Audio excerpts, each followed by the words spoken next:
नमस्कार जय जगन्नाथ सांग माने आज चलतु आमे बिना चुली रे आलू पोड़ीबा आलू पोड़ी आलू पोड़ा आमे आज चोखा करवा केते टेस्टी लगी था आलू पोड़ाटा आ बर्तमान समस्ते गैस रे रोसई करथांती घरे घरे गैस तो चुली जालंतीनी आ गाँव तो चुली न जाले चुली थाए केबे मध्य जाली कि आमे सेटा निया करि परिबा किंतु जेमती अपार्टमेंट रे हो बाहर कहा पाखरे चुली न थाए तो निआरे पोड़ी हुएनी आलूटा सब बेले सिझेले पानी रे भल लागेनी आमे आलू पोड़ा केमती घरे बनैबा बिना चुली रे तो वीडियो को पूरा लास्ट पर्यंत बनी रहंतु आपण मानकु भल लागिले लाइक टे कर देबे जे माने नुआ अछंती प्लीज मो चैनल को सब्सक्राइब कर देबे पाखरे थिबा बेल आइकन को दबाई देबे जा फल प्रति वीडियो नोटिफिकेशन आपण मानक पाखु पहुंची जिवो। तो चलंतु आमे देखिबा आज आलू पोड़ा केमती बनैबा कौन कौन मु नेकी सेतरे आलू रे देकी चकटेबी आलू केते टेस्टी लगी थाए। तो चलतु वीडियो को पूरा लास्ट पर्यंत बनी रहंतु आज गोटे बहुत आमर माने ओडिया मानकर प्रिय सेटा पखाला भात सहित आलू पोड़ा प्राय खाई थांती आ सेटा आज बनैबा। तो चलतु देखिबा मु केमती बनौची आलू पोड़ा बिना चुली रे। और देखंतु मु लूण नहीं जाइची आटा गोटा लुणटा प्राय तो यूज कर न थांती एमती रखी थाई मोटा बहुत दिन हला रखी चे लुणटा केबे केबे केक फेक बनैबी कोन बोली आ देखंतु आपण मानकु देखौची गोटा लुण नहीं जाउची कढ़ई रे जो लुणटा आपण माने केक बनौथिबे रखुथिबे गुंड लुण मध्ये हबो एडा मो पाखर गोटा लुण थिला तो मु कोन एथिरे ही बनैबी आपण मानक सहित शेयर करबी। देखंतु गोटे लुहा कढ़ई एई कढ़ईटा मोर एते माने यूज करेनी आपण प्राय तो समस्त घरे पुराना कढ़ई जोटा बिना यूज रो कला हो जाइथिबो न लुहा कढ़ई थिबो सेही कढ़ई रे ही एटा बनैबा। तो लुण नहीं गली लुण ऊपर ए आलू को मु धोईकी पोछि देइथिले टिके तापरे आलू गुडी को दे देबा तापरे लुण गुडी को एमति टिके ऊपर ऊपर पकई देबा।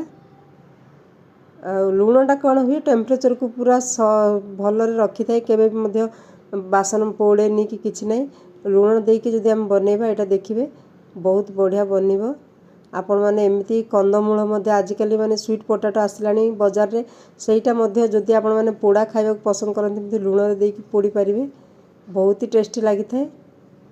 आ देखंतु आलू को एबे टिके चेक करबा खोली कि मुटे चेक करछि सिझिलानी तो सिझिलानी आ टिके आ घोड़े देबा मझरे मझरे टिके चेक कर दोछि। देखंतु लुण गुडी के कोन होछि गोटा हे कि हे छि देखंतु देखंतु सिझी गलानी किंतु आ टिके पोड़ा हेले भल लागिवो तो सेति पय मु आ टिके पोड़िया पय छाड़ देबी किंतु सिझी गलानी देखंतु आलू गुडी को घोड़े देइथिली आ बहुत ही माने आमे चुली रे पोड़ी थांती सेटा केते टेस्टी लगी थाए। तो वर्तमान तो चुली आम पाखरे असंभव माने बनैबा कि रोसई करबा चुली रे कोन पैना अपार्टमेंट रही थांती कला हे जिवो आ बहुत लोग प्राय रेंट रे रही थांती जा फल रे सेमान को पूरा ध्यान देबा पड़ी थाए कार घर खराब हबो कला हबो चुली रोसई प्राय होई न थाए। तो देखंतु एटा आमे पुणी घोड़े देबा आ टिके पोड़ी की सेटा माने टिके मोड़ी हला टाइप रे हे जिवो आ फ्लेम को लो रखिबे बेसी हाई न रखि घोड़ी देबे। तो देखंतु एबे किंतु मोड़ी हला भले हे गलानी आ बढ़िया हेची एबे बाहर कर देबा ठंडा कर देलेनी एबे मु टिके छाड़ी देथिली ठंडा हे गलानी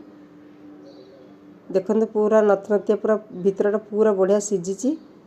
आलू पोड़ा हमर प्रस्तुत हे गला। एबे चलंतु एथिरे आमे देसी स्टाइल रे आलू को चोखा करबा मु कोन कोन नईगिरी बनौची केमती टेस्टी लागिवो देखिबे। देखंतु मु आज फुटेइबिनी आलू को कंचा पियाज कंचा लंका सब देकी बहुत बढ़िया गोटे आलू रो गोटे चकटा करबा चलंतु आ एटा सब बाहर कर देबा तीनटा जाक आलू पूरा बढ़िया परफेक्ट सिझ जाईची मु चेक करके एबे बाहर करछि देखंतु पूरा सिझ जाईची आ जदि आपण आउरी पोड़िबा को चाहिबा आ टिके बसई परिबे किंतु मैं बाहर कर दोछि एगुडी को देखंतु केते सांग माने केते सुंदर बनिची हमर आलू चोखा माने आलू चोखा करबा एटा एमती पोड़ी की चोखा करि परिबे पोड़ी की आपण माने माने आलू परोठा करि परिबे पोड़ी की रखी पिला मानू को देई परिबे खाया पई छोट पिला मानू को। तो एबे आलू चोपा बाहर कर देबा तो देखंतु केते सुंदर हेची मु आपण मानू को देखौची आ सांग माने जो माने नुआ अछंती मो चैनल को सब्सक्राइब कर दियंतु आ आपण मानू को कोन भल लागिला कोन नाही कमेंट कर परिबे आ जो माने कोठु देखुचंती भी कमेंट करंतु लाइक कर दियंतु आपण माने देखुचंती लाइक करू नाहंती जदि आपण मानू को ए रेसिपीटा पसंद आसिला लाइक करदेवे ये आइडियाटा पसंद आसले लाइक करदेवे आ देखंतु केते सुंदर पूरा सिझी जाइछि आ एटा को एबे रखिदेबा माने चोपा बाहर करके मेडा सब रखी दउछि देखंतु बहुत बढ़िया सिझी जाइछि आलू गुड़िक सब गुड़िक चोपा बाहर करके रखिदेबा आ सेथिरे सुखिला लंका जदि भाजिकी नेबे बढ़िया ही थाए देखंतु केते सब गुड़िक सिझी जाइछि किछि कंचा नै तो एमती साइज आपण माने सेम साइज रे देखिके आलू नेबे तो सेम साइज रो बेसी बड़ बेसी छोट नेले कोडा सिझिथिबो कोडा सिझिबनी तो टिके साइज देखंतु पूरा सिझी जाइछि बहुत बढ़िया सिझी जाइछि आलूटा पूरा आमे छोड़ी माने चोपाटा बाहर करके आ देखंतु एटा सब नै जिबा आ देखंतु एबे पूरा एबे चकटी देबा एथरे मु कोन कोन नै कि चकटी भी आपण मानकु देखेबी चलंतु आउ एटा एबे रेडी हे गेला हमर आलू सिजा रे मु एबे कोन करछि सुखिला लंका भाजी की रखिछि सुखिला लंकाटा कोनछि गोल लंकाटा एटा देखंतु एटा आनिछि राउंड रो एटा बहुत बढ़िया माने फ्लेवर आरो पूरा थाए तीखा थाए तो सुखिला लंका जोटा थिबो सेटा भाजी की नै जिवे तापर सेथिरे कंचा लंका कंचा पियाज काटी देइछि एटा मो हस्बैंड काटी के पकोचंती तापर एथिरे आमे सोरिष तेल दे देबा कंचा सोरिष तेलर बास्नाटा बहुत बढ़िया आसी थाए आ लूण स्वाद अनुसार दे देबा देखंतु कंचा सोरिष तेल टिके पके देबा 2 स्पून की स्पून टे तार फ्लेवर बहुत बढ़िया आसी थाए तापर आमे एथिरे लूण दे देबा स्वाद अनुसार आ किछि नै पूरा एमती कंचा लंका जदि आपण मानकु पसंद करचंती सेथिरे कंचा लंका रे माने चकटी पारिबे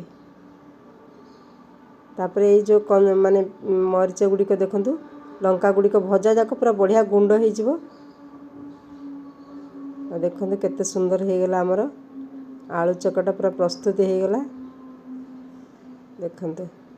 एमती करिकि खाया पई केते पसंद आम ससुर सब बेले सुखिला लंका भाजी के एमती आलू चकटंती तो सेटा बहुत फ्लेवर माने बहुत टेस्टी लागि थाए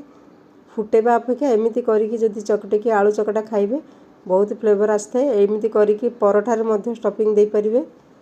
केमिति लागुछि सांग माने जदि भल लागुछि लाइक कर दियंतु देखंतु हमर बनि गेला आलू चकटा रहुछि पुणी मिसिबा नेक्स्ट वीडियो रे थैंक यू जय जगन्नाथ आपण मानकु भल लागले लाइक टे कर दियंतु थैंक यू।